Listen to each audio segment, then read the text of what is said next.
குழந்தைங்களா, உங்க வாழ்க்கைய நீங்க மத்தவங்க கூட கம்பேர் பண்ண ஆரம்பிச்சா உங்க வாழ்க்கையில இருக்க சந்தோஷத்தை நீங்க மறந்து போயிடுவீங்க. உங்க வாழ்க்கைக்கு என்ன தேவைன்னு பாக்குறதுக்கு பதிலா மத்தவங்க என்ன பண்றாங்க, நமக்கு ஏன் அது நடக்கல, நம்ம ஏன் அப்படி இல்லைன்னு யோசிக்க ஆரம்பிச்சா அந்த யோசனை உங்களை நிம்மதியா இருக்க விடாது. அது உங்க வாழ்க்கைக்கு தேவையில்லாத யோசனை இல்லையா?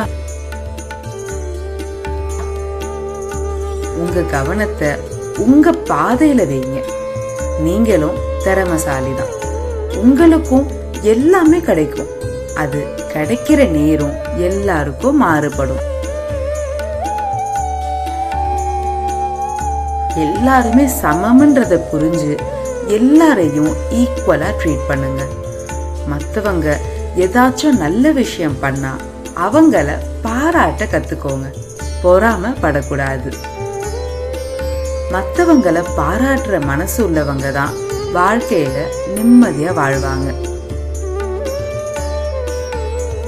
சோ எந்த பொறாமையும் எந்த கம்பேரிஷனும் இல்லாம எல்லாருமே சமம், எல்லாருக்குமே எல்லாமே கிடைக்கும். உங்க டைம் வர வரைக்கும் பொறுமையா வெயிட் பண்ணணும்ன்றத புரிஞ்சுக்கோங்க. சிந்திச்சு பாருங்க. The end.